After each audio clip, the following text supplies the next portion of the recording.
Thaís. Boa noite, Sakamoto, Carla, Walter, boa noite para quem está nos acompanhando.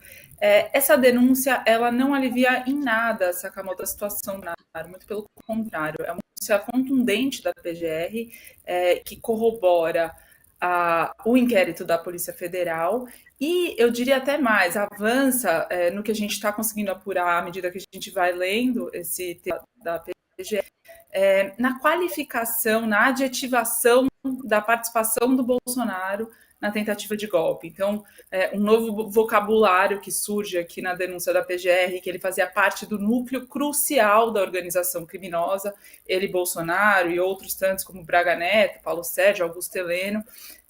A PGR diz também que isso que a própria Carla acabou de falar, ele forneceu auxílio moral e material para o que culminou com o 8 de janeiro. Sabia e concordou com o plano de matar o presidente Lula, e como a Polícia Federal revelou, incluía ainda o Alckmin, vice-presidente Geraldo Alckmin, e o ministro Alexandre de Moraes. Então, a PGR, de um modo geral, corrobora todo o inquérito da Polícia Federal, o que por si só já é muito forte, contundente, dado que a gravidade dessas imputações que estão sendo feitas, né, os crimes pelos quais ele está sendo denunciado, enfim, traz um cenário que, de alguma forma, na verdade, confirma a movimentação que o próprio Bolsonaro já estava antecipando. Eu conversei agora mesmo com um ministro do governo Lula, que considerou essa denúncia dura, precisa, mas ao mesmo tempo não muda a movimentação política que já estava se acelerando nesses últimos dias. Hoje mesmo, Bolsonaro no Senado fazendo pressão e movimentação e articulação para o projeto da anistia. Então ele já está. O próprio Lula vem falando isso, denunciando que quem pede anistia antes de ser condenado é porque está vendo o que está acontecendo, né? Já está esperando o que vai vir. Todo o bolsonarismo já estava esperando, falei hoje com dois aliados muito próximos do Bolsonaro, não tem nenhuma novidade nessa denúncia, mas eu destacaria de novo essa contundência com a qual a participação dele é adjetivada. Essa movimentação de anistia é uma das frentes em que o Bolsonaro atua politicamente. A outra frente que está em curso é a questão do Tarcísio de Freitas, né, que tem recebido apelos e volta e meia eles se intensificam para ele ser o candidato em 2026, e o Bolsonaro e o grupo do Bolsonaro muito descontentes com essa movimentação do Tarcísio, e no entorno do Tarcísio eu destacaria inclusive o Kassab, o Gilberto Kassab, que é secretário de governo do Tarcísio e presidente do PSD, com quem o grupo do Bolsonaro, estranhando, já não é de hoje. Então, eu vejo o seguinte, Sakamoto, essa denúncia é pesada contra o Bolsonaro, ela dificulta muito o cenário dele, as perspectivas ao chegar ao Supremo são desfavoráveis, ele vai ser julgado numa turma que tem 3 ministros que estão inclinados, indicam nos seus posicionamentos, não verem com bons olhos, vamos dizer assim, não veem o Bolsonaro isento nessa história toda. E aí vai se intensificar muito a articulação e a direita vai se ver exposta a riscos de racha evidentes. O Bolsonaro está insistindo em lançar um sobrenome dele, o Ciro Nogueira me disse a mesma coisa hoje, que prefere o sobrenome Bolsonaro na urna, a pressão sobre o Tarcísio só aumentando. Eu acho que vão ser tempos de bastante intensidade, né, na direita e na extrema-direita. Obrigado, Thaís. Agora eu queria passar a palavra para o Walter. Walter, dentro do que, com base no que a Carla e a Thaís apresentaram, né, também acho que entrando até na sua seara, que é a análise jurídica da peça, análise legal da peça, quais são os desdobramentos? Primeiro, claro, queria que você analisasse a peça, desse a sua opinião, né, sobre a denúncia, mas também quais são os desdobramentos a partir de agora. Até porque para explicar para o pessoal, da mesma forma que lá atrás a gente explicou que o indiciamento por parte da Polícia Federal não é uma atribuição, não é uma condenação, a denúncia também não é uma condenação, né? Eu queria que você também explicasse para o pessoal quais são os próximos passos a partir de agora. Olha, dentro da minha área, eu colocaria em primeiríssimo lugar, tá? Isso é muito importante, Sakamoto. Eu colocaria o seguinte: essa denúncia, atenção, essa denúncia tem justa causa, ou seja, ela não é precipitada, ela se apoia em provas sólidas, em indícios com consistência. É possuidora essa denúncia, portanto, de justa causa. Denúncias sem justa causa não são aceitas.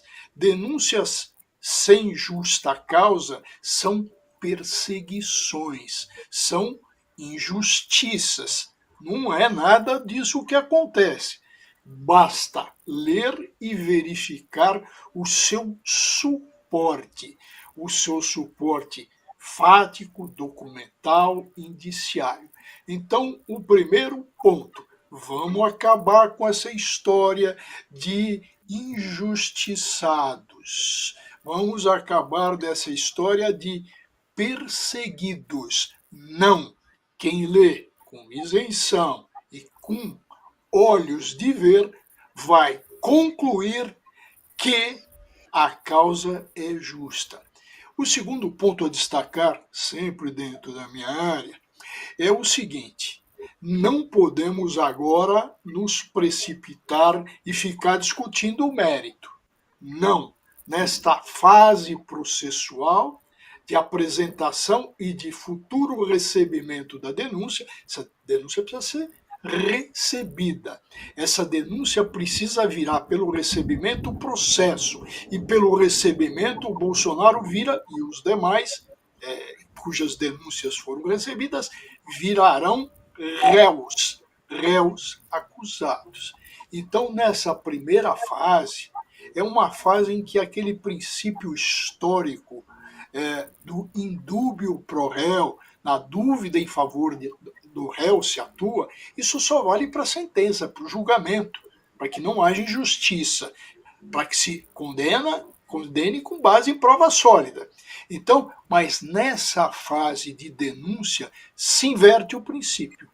Havendo qualquer dúvida, e não é esse o caso, porque a prova é induvidosa para recebimento de denúncia, havendo dúvida, se decide em favor da sociedade, não se deixa a acusação na mão. A sociedade, representada pelo Ministério Público, e no caso pelo Procurador-Geral da República, ela tem interesse em não deixar impunes os crimes, como também tem interesse em não condenar inocentes. Mas o ponto é que essa denúncia será recebida ainda pelos ministros que não foram indicados pelo Bolsonaro. Por quê? Porque vigora o princípio de que, olha, basta ter elementos suficientes para se receber a denúncia. E nós temos, bastaria só o que? O relato do ex-comandante do Exército e da Aeronáutica, bastaria isso. Mas o que nós temos a mais? Nós temos montanhas de provas. Nós temos o encontro de embaixadores, nós temos uma delação premiada com suporte em outras provas. Então, volto ao ponto. Nessa fase, essa denúncia está bem estruturada e, atenção, não existe qualquer possibilidade dela ser rejeitada. Outro ponto que eu destacaria e que se falou muito. Walter, desculpa te interromper, mas é que você colocou esse ponto que é muito importante, até queria que você falasse um pouco mais sobre isso. Nesse caso, na sua avaliação, a denúncia ela não tem como ser rejeitada devido à estrutura, ao que ela traz de material, do que ela traz de embasamento para o Supremo Tribunal Federal analisar nesse caso. Porque tem muita gente que vai falar, isso aqui é um jogo de carta marcada, a denúncia é qualquer coisa, é um papel. Não, ela não tem como ser rejeitada porque ela está robusta, né? Sim, não tem nem como ser rejeitada, até pelos que foram indicados pelo Bolsonaro. Eles não vão ter a cara dura de partir para uma rejeição. Por quê? porque a denúncia descreve com precisão os fatos e os amarra às provas. Não é fio solto, Sakamoto. O que existe, Thaís, é um vínculo sólido. Carla, existe vou usar uma imagem, uma grande teia de aranha toda conectada, todo ligado. Eu diria que de 1 a 10, Sakamoto, há zero de chance dessa denúncia ser rejeitada. Não há essa possibilidade. Nem aqueles reprovados em exame da Ordem dos Advogados do Brasil opinariam pela rejeição dessa denúncia, porque ela tem justa causa, ela é sólida. O que eu estava também observando, é o seguinte: falou muito numa denúncia única a englobar vacina, joias e etc. Seria algo, e até se alertou aqui, conversamos bastante, seria algo aí muito difícil. O Gonê agiu bem, adotou um sistema norte-americano de fatiamento. Para quê? Para que as provas não se percam pela quantidade de acusações, de fatos, cada um de vários tipos. Não.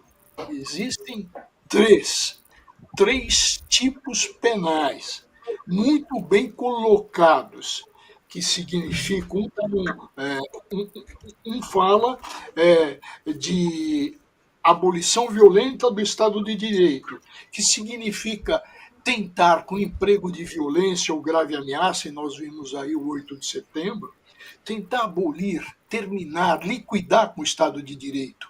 Ora, a prova é abundante com relação a isso. Outro ponto, golpe de Estado, que é tentar tirar, depor aquele que foi legitimamente escolhido pelos cidadãos. O cidadão é o eleitor. E, ora, não se faz isso, não se faz. Até um reprovado exame da OAB é capaz de enxergar que não se faz isso sem ter uma organização. E não se faz isso, Thaís, Carla, não se faz isso quando não se tem um beneficiário, quando não se tem uma pessoa que vai se aproveitar, quando não se tem uma liderança. E a liderança é o interessado, é o Bolsonaro. Quem é que ia ser o ditador? Quem é que ia tomar o lugar do Lula? Era ele e não outro. Tanto é que ele quer ser candidato à presidência agora. Está correndo atrás de anistia, mudança da lei de ficha limpa. Quer dizer, é sempre ele. Toda a trama é em favor dele. Então tem uma organização e que o Gonê colocou bem. Armada, foram usados aqueles, tem o nome Cabeças Negras, de uma força especial do Exército, então se usou... Kids pretos. Kids pretos. Kids pretos.